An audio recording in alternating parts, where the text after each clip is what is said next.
Hey, well, what's going on, Ruben? Back at it again. All right, guys. So this topic, we're bringing in a serious conversation on suicide and prevention. In this panel, I have my co-veterans with me, and we're just gonna talk about it, man. It is a serious topic, and it's something we deal with pretty much every day.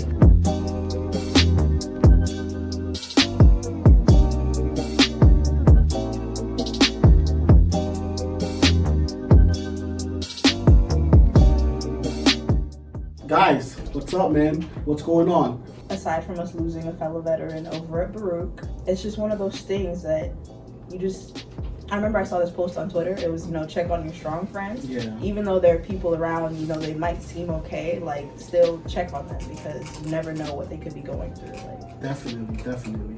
Being a fellow veteran, I have a page for my veterans that I went to war with, and they're always constantly posting, check on your battle buddy, check on a friend, because you never know what anybody's going through. So this is definitely a serious situation, and it happens literally every day. Something bad happens, or even with children, kids are going through it now more than ever. Our veterans, the stuff we've been through, we go through it. So it's a serious topic, man.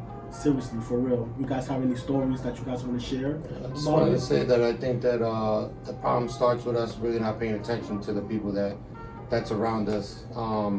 Sometimes we get trapped up in a lot of situations where we're joking around or whatever the case may be, and somebody can have a serious problem because somebody that really want to do harm to themselves, they can be anyone, like from Naomi, yourself, or myself. Yeah. It could be joked about, the problem is that we never really sit there and look at the signs and try to help that person. And that person is either seeking help and doesn't know how to even get it. So the biggest thing is somebody actually wanting to go speak to somebody.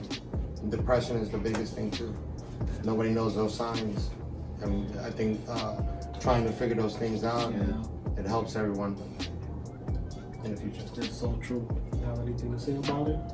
Kind of goes under, doesn't go recognized until something like this kind of happens, where a fellow veteran kills themselves, or anybody kills themselves, kind of goes unspoken about, and it doesn't get enough light until a big event like this happens, which is, again, part of the problem. Yeah. Like Dave said, we don't talk about enough. We might joke about it, veterans have a pretty dark sense of humor, but... And you're fresh out the military, right? Well, how is it now with the soldiers that are in right now? How is that being talked about with leadership and with the younger generation, just dealing with drill sergeants and all this other crazy stuff? How is that going out there in the field? It's something I always stress to my guys, no matter what, come and talk to me, or just bring it up.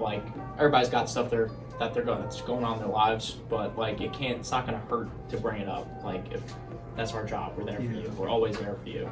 It's gotten a lot more attention now because there was a really big peak of suicides in the past few years in the military and out of the military. I saw somewhere that more veterans killed themselves since 2010 than the amount that died in Vietnam, which is a disgusting statistic. It's ridiculous. I think part of that is also because veterans, especially, let's not separate branches, but veterans itself, in a whole, feel like we have all this big pride and we hold our ego out there. We don't need help, or somebody doesn't really know the reality of when do I actually need help? When do I really need to talk to somebody?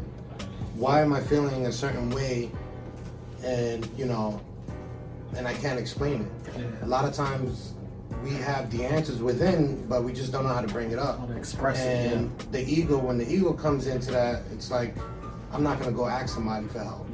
But that's where it goes back into checking on your strong friends. So like I was saying before, it's just for me, whenever I go to battle assembly, it's just hey, anybody, if you ever need somebody to talk to, that's the one thing that I advocate for, because it's just you never know what somebody's going through. You never know. It's just sad. That's just the easiest way I can put it. It's just make sure that you reach out to your friends and make sure that you're there for any and everybody, because you never know.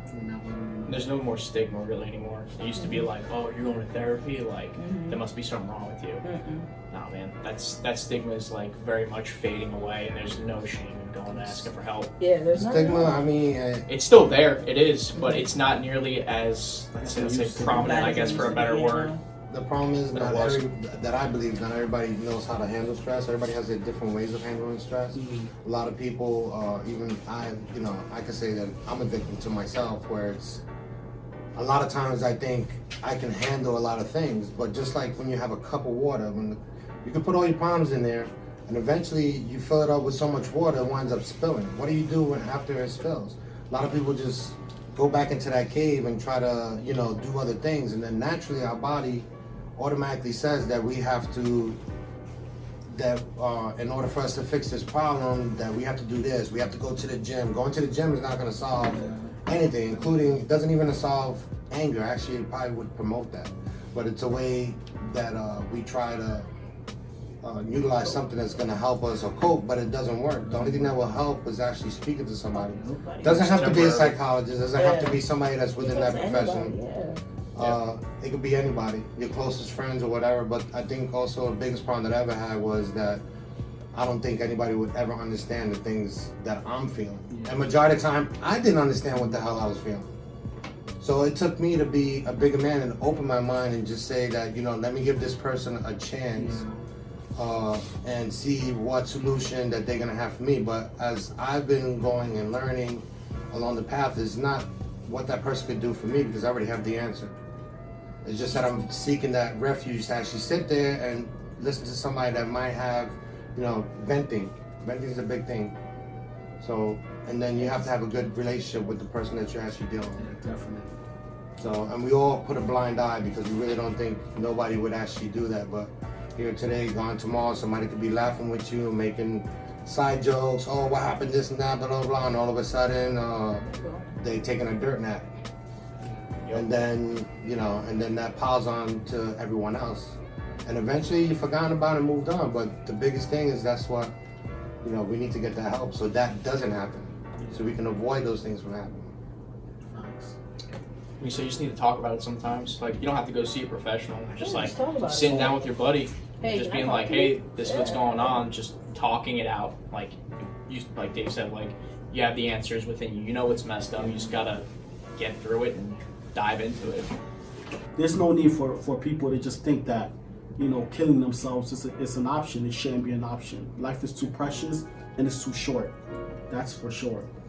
I think we also got to take into account that it's just not veterans that are going through these things. You have suicide can happen between adolescents, adults, elder people, whatever the case may be. But the point that I'm trying to make is that we should also look at the small things and actually take the time to know other people that are around you in order to figure out, it's not supposed to be our job 24/7 to say, well, this person's not acting like the norm. But if you actually see that, then if you're a good friend or whoever it is, it's good to try to talk to see what's actually happening. But we can't just sit there and say that because they're a veteran, they have this and that, whatever the case may be, that it's only going to affect them, because it affects children as well. It could affect anybody. So, I think also learning more about it and, different types of signs that may be happening. Yeah. Kids like to give something away. Adults start giving all his stuff away, prized possessions. That's a sign of, he's, I guess, don't want it no more or whatever the case may be. But, Is that saying that quotes like no man or woman can exist as an island? And it's like you see that like as you get older, like you really can't, man. Like you need people around We all you. need each other. Especially with this topic, like there's nobody, like what you're going through isn't unique or brand new to any. Somebody has gone through it, somebody is going through it, and somebody can help you get through it. Just reach out, man. That's all you gotta do is just like talk it out. There's really no reason. It's a permanent solution to temporary problems. Stuff gets better. It always does. I feel like that, but it will. Yeah, it'll get better, guys. For children, you guys have your parents. Believe it or not, we do care about you guys. Don't act like we're old and we don't care. We care about you guys. Just talk. And for the veterans, there is a veteran crisis line, 1-800-273-8255. Just call that number or talk to your fellow veterans or soldiers, man. We're here to help, guys. So, don't brush it under the rug. Talk about it, be about it, and make it aware, guys. With that said, I hope you guys enjoyed the topic. We're gonna do a topic of something every month, and guys, just follow our page, follow our channel, whatever it may be.